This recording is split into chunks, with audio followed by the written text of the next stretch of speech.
Этот человек прожил интереснейшую, полную приключениями жизнь.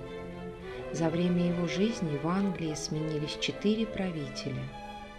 Это было время, когда море бороздило больше пиратов, чем в любой другой период истории. Его называют основателем британской тайной разведки, и он сыграл далеко не последнюю роль в объединении Англии с Шотландией и в образовании страны, которую мы знаем сейчас как Великобритания. Его статьи в газетах и журналах того времени имели оглушительный успех. В 59 лет он становится автором книги, которую переиздают столетиями. Обладание удивительным талантом и богатым воображением сделало его знаменитым, но не принесло ему богатства. С вами главный библиотекарь библиотеки 187 Лариса Евгеньевна Короткевич с программой «Жизнь, полная приключений», посвященной писателю и публицисту, шпиону и дипломату, автору знаменитого романа «Робинзон Крузо» Даниэлю Дефо. Даниэль родился 26 апреля 1660 года в Лондоне в семье мясоторговца Джеймса Фо. Да, вы не ослышались, фамилия семьи Фо. Но позже, стесняясь своего происхождения, Даниэль добавляет к своей фамилии частичку «д», чтобы она звучала более аристократично и изысканно. Отец хотел видеть его пастором, и будущий писатель даже обучался в духовной академии, где изучал греческий и латынь. Первыми литературными творениями юного Дефо стали стихи на религиозные темы. Но от духовной карьеры пришлось отказаться, и после окончания Даниэль, как и его отец, занялся торговлей. Юноша по настоянию отца поступил в контору одного богатого торговца, обещавшего через несколько лет сделать Даниэля участником своего дела, и становится там приказчиком. В это время в Англии настоящий расцвет текстильного производства, и чулочная фабрика, на которой работал Дефо, процветала. По торговым делам Дефо путешествует, совершая деловые поездки в европейские страны. Все это формирует в юном Дефо интересную личность и харизматичного юношу. Даниэль добросовестно исполнял свои обязанности, однако, не имея ни малейшей склонности к коммерческой деятельности, года через 3 увлекся журналистикой и стал печатать свои статьи по вопросам, волновавшим общество в то время в одном из политических журналов. В 1684 году он женился на Мэри Таффи, и в этой семье в последующее время родилось 8 детей. Продолжая заниматься коммерцией, он купил собственное производство чулок, а затем завод по изготовлению кирпича и черепицы. Но все его начинания были обречены на неудачу. Он многократно разорялся и вечно был должен кредиторам. Другое же получалось у него очень хорошо – это его литературная деятельность. В 1688 году Дефо радостно приветствовал вступившего на престол короля Вильгельма Оранского.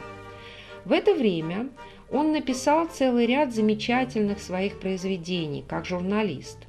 Наиболее выдающиеся из них – «Защитительное слово бедняка», в котором автор остроумно защищает бедняков, и «Прирожденный англичанин», острая сатира, направленная против нетерпимости англичан к другим нациям. Все это обратило внимание короля Вильгельма на Дефо. Талантливый публицист был призван во дворец, король дал ему темы для политических памфлетов и не раз имел случай пользоваться его советами. После смерти Вильгельма III в 1702 году положение Дефо существенно изменилось. Вступление на престол Анны Стюарт принесло и новые правила жизни. Дефо не сразу уяснил себе истинное положение вещей при новых порядках.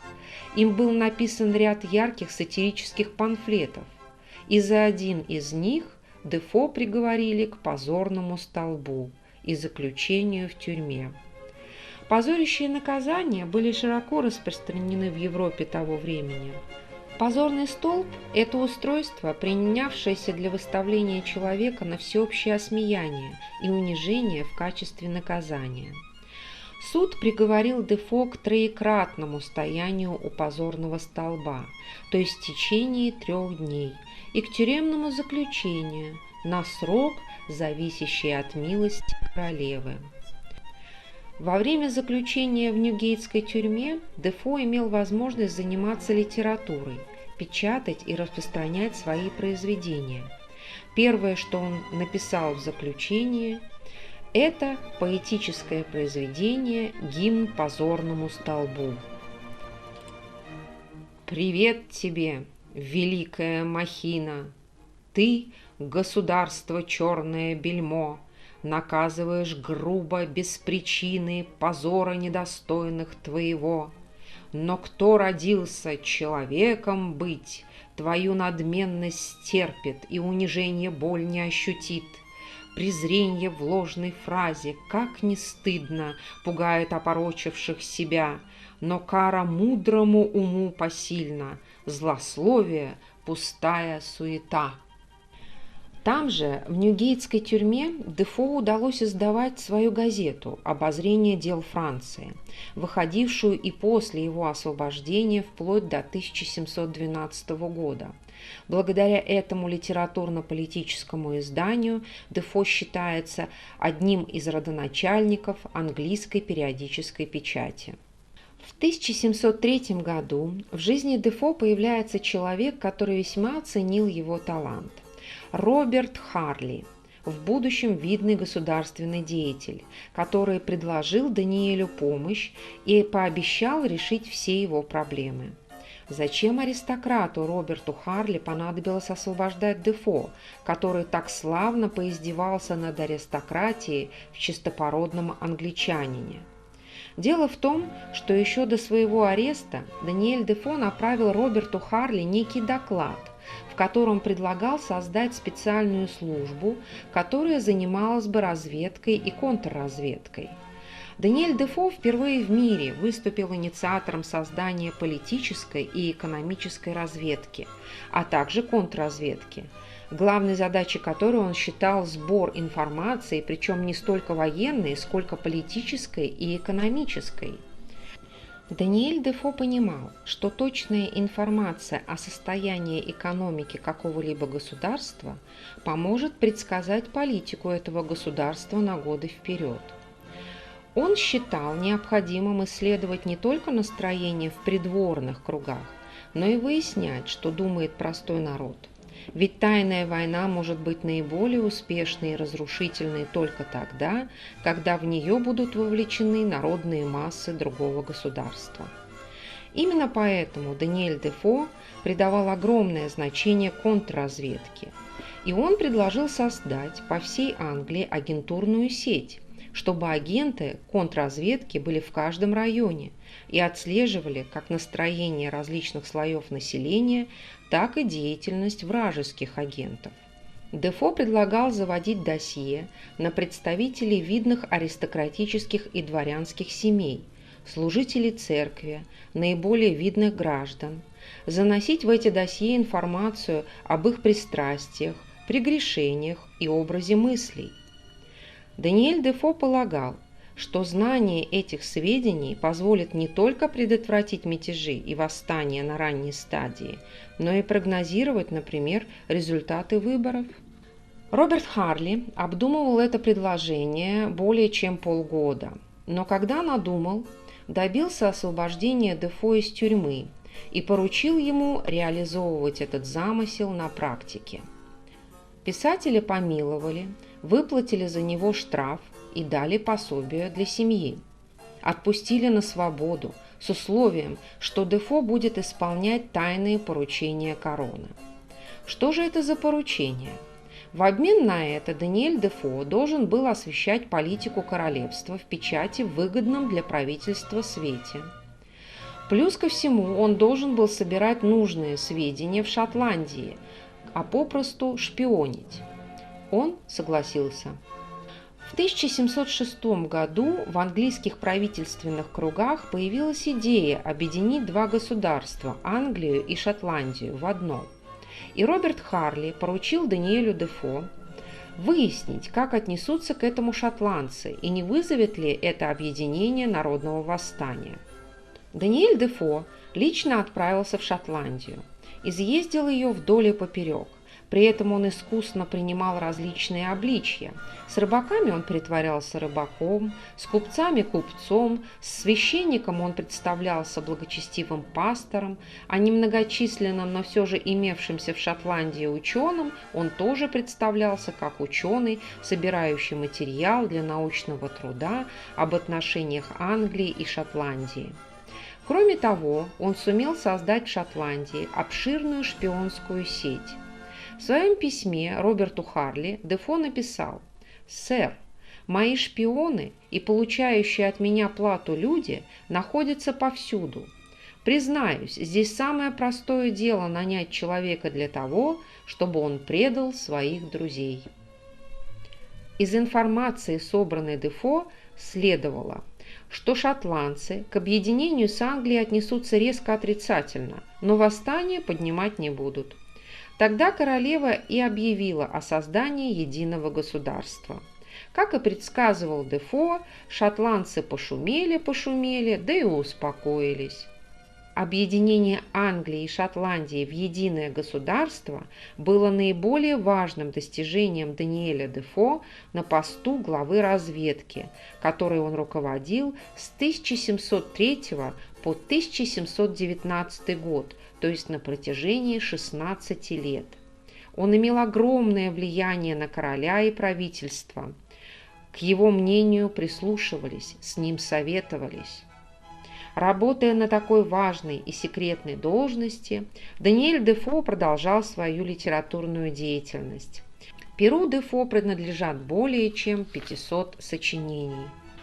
Дефо считается одним из первых литераторов, увлекшихся жанром романа, а некоторые исследователи даже считают его родоначальником творчества английских романистов. Его перу принадлежат романы «Радости и горести Моль Флендерс», «Жизнь, приключения и пиратские подвиги прославленного капитана Сингланта», «История полковника Джека», «Дневник чумного города», «Труды», «Совершенный английский торговец», «Морской торговый атлас», «Путешествие по всему острову Великобритания» и многое другое. Роман «Робинзон Крузо» увидел свет в 1719 году и вписал имя автора в историю мировой классической литературы. В этой книге переплелись и вымысел, и правда. За основу для своего сочинения Даниэль Дефо взял реальные события, произошедшие в 1704 году. За год до этого, в 1703 году, опытный и закаленный в морских походах моряк по имени Александр Селькирк поступил на корабль английской флотилии.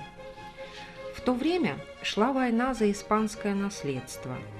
Англия с союзниками воевала с Испанией и Францией. Воюющие стороны активно использовали каперство, по сути пиратство против кораблей противника. Каперы набирали на свои корабли матросов, жаждущих богатства и приключений. На один из таких кораблей и поступил Александр Селькирк. Корабли собирались плыть в Тихий океан за испанским золотом. Командующий соединением был знаменитый капер Вильям Дампир. Александр Селькирк нанялся на судно «Синк-Портс», капитаном которого был молодой английский джентльмен Томас Стрэдлинг. Эскадра двинулась на юг, огибая мыс Горн, а потом на север в Тихий океан, где были излюбленные охотничьи угодья английских каперов. Крупной добычей становились испанские корабли, доставляющие ценные грузы с Дальнего Востока. Александр занимал должность корабельного боцмана. Плавание было тяжелым и долгим. Постепенно ухудшались жизненные условия на корабле. На судах запасы пресной воды были на исходе. Цинга и другие болезни косили экипаж. Они многократно попадали в жесточайший шторм. Единственной надеждой мореплавателей было найти острова у побережья Чили и пополнить там запасы воды и пищи. 8 лет жажда приключений гнала меня по морям. Чужие страны манили золотом, легкой добычей. Но все это ускользало от меня, а на мою долю доставались одни неудачи. Я тонул у берегов Англии, был захвачен корсарами на пути в Африку. 2 года томился в плену у мавров. Чуть не погиб от жажды и голода, спасаясь бегством в парусной шлюпке. Казалось, сама судьба предостерегала меня, но я не внял ее предупреждением.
Александр был убежден, что изъеденный червями корпус корабля ненадежен и что он потонет, если они не причалят к берегу для ремонта.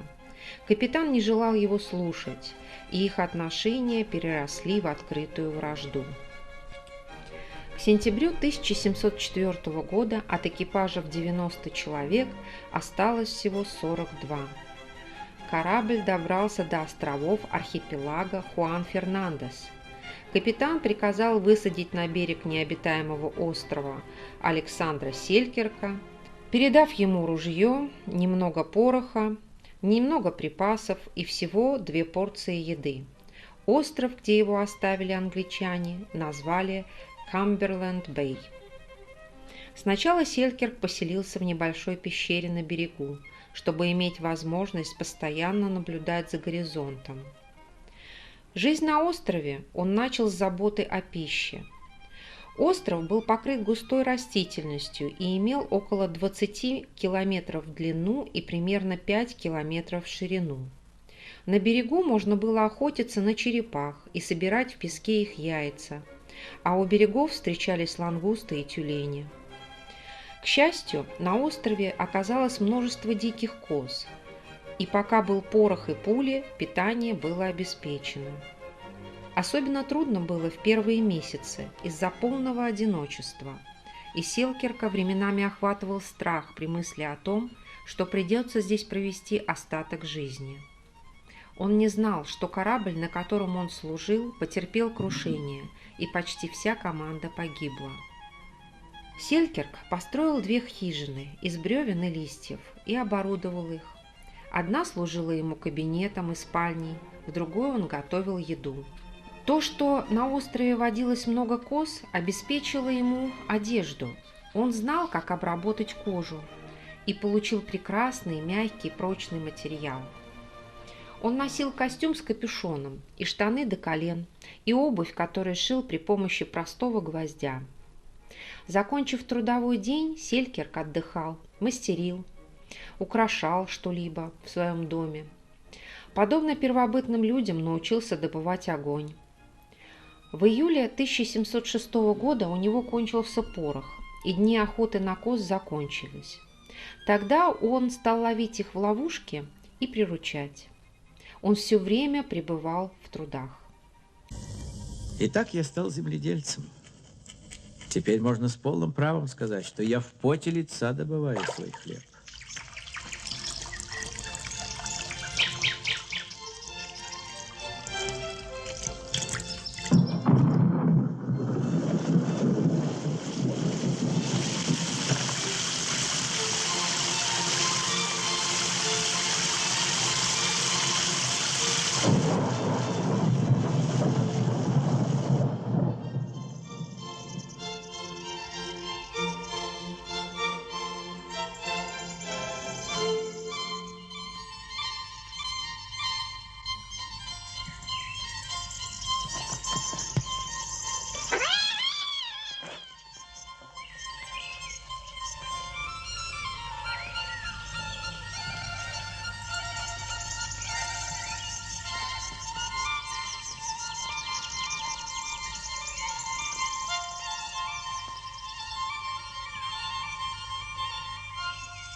Два года я не позволял себе попробовать хлеба.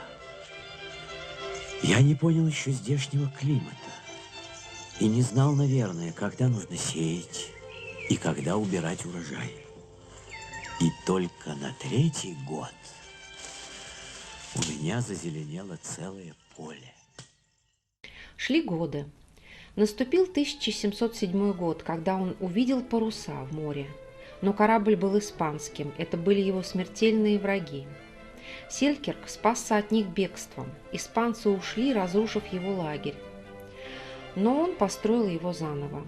Жизнь на острове укрепила его характер и научила не сдаваться. Ему было не с кем разговаривать, но у него была Библия, которую он читал вслух, чтобы не забыть дар речи. Он стал настоящим хозяином и королем своего маленького мира. Шло время. Однажды утром 31 января 1709 года он увидел на горизонте два корабля. Он развел костер, и мореплаватели увидели его. Момент освобождения наконец наступил. Спустя несколько минут после того, как моряки высадились на берег, из прибрежных кустов осторожно выглянул просоленный морскими ветрами бородатый человек, похожий на дикаря. Он представился Александром Селькирком. Дикарь поразил моряков, а его история произвела на капитана корабля Вудса Роджерса очень большое впечатление. Вудс Роджерс, капитан корабля, будущий первый королевский губернатор Великобритании на Багамских островах, ходил, как и многие английские корабли, под пиратским или каперским флагом. Он не мог оставаться безучастным к судьбе Селькирка. На острове тот провел 1580 дней и ночей, более 4 лет, и одержал победу над природой и одиночеством. Как дерево я врос корнями в эту землю, и больно отрываться от нее, впитавший мой пот и слезы.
Родина встретила Александра Селкирка как героя. О нем стали писать. Он стал очень известной личностью того времени. Наконец Селкирк вернулся в родной городок, купил себе дом, женился. Но иной раз он вдруг становился мрачен, нелюдим. Тоска по необитаемому острову, казалось, не отпускала его. Чтобы скрасить себе жизнь, Александр на ближайшем к дому холме построил себе жилище, подобно тому, что было у него на острове. Но это было слабое подобие прежней хижины. В 1717 году Александр Селькирк покидает безутешную супругу и отправляется в очередную морскую экспедицию, опять же на пиратском судне, из которого ему уже не суждено было вернуться. Он умер на борту корабля 13 декабря 1721 года от тропической лихорадки. История жизни Александра Селькирка на необитаемом острове захватила Даниэля Дефо, и он начал писать роман. Писатель творчески осмыслил поразившие его факты и поменял их, делая свое произведение еще более захватывающим, чем реальная история. Дефо перенес место действия из Тихого океана в Атлантический. Он выбрал этот район потому, что тот был достаточно подробно описан в литературе того времени. Сам писатель никогда не бывал там, но благодаря различным источникам книга Дефо весьма достоверна. Если Александр Селькирк провел на острове 4 года и 5 месяцев, то Робинзон Крузо в романе 28 лет. Вдобавок, писатель подарил своему герою встречу с верным другом и помощником, с туземцем Пятницей.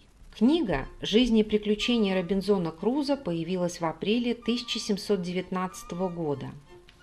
На обложке первого издания не было фамилии автора, поскольку Дефо боялся преследования от многочисленных кредиторов и того, что книге может навредить его репутация публициста, сатирика. Роман имел грандиозный успех и только при жизни писателя переиздавался 17 раз. Позднее Дефо написал продолжение первой книги «Дальнейшие приключения Робинзона Крузо». Действие романа происходит в так называемой Великой Татарии – Россия, Монголия и Татарстан. В этой книге писатель рассказывает о том, как его герой путешествует по России. Но продолжение уже было не столь успешным. В 1724 году писатель под псевдонимом Чарльз Джонсон опубликовал произведение под названием «Всеобщая история пиратства». Это невероятно интересное произведение, основанное на документах, которые хранились в Британии. В этой книге содержится максимально достоверное описание жизни и приключений таких пиратов, как Бартоломью Робертса, Черной Бороды, Стида Боннета, Джона Рекхэма и многих других знаменитых пиратов. В романе Дефо Робинзон Крузо дожил до преклонного возраста и мирно скончался, попав в рай и общество ангелов. Но не такая счастливая участь ждала автора. Через 10 лет после невероятной славы жизнь Даниэля Дефо повернулась к худшему. Старость столь выдающегося человека была печальной. Даниэль Дефо покинул свой дом, опасаясь кредиторов. Хозяйка одной из лондонских трущоб оказалась сердобольной и не отказала старому, изможденному человеку в убежище. Там он и умер апрельским днем 1731 года. Она же похоронила беднягу за собственный счет и, чтобы покрыть понесенные расходы, распродала скромный скарб покойного. Так и умер этот великий человек, вдали от семьи, скрываясь от кредиторов и ростовщиков. Но в сердцах всех поклонников его творчества он и его бессмертное произведение останутся в памяти навсегда. С вами была главный библиотекарь библиотеки 187 Лариса Евгеньевна Короткевич. До новых встреч!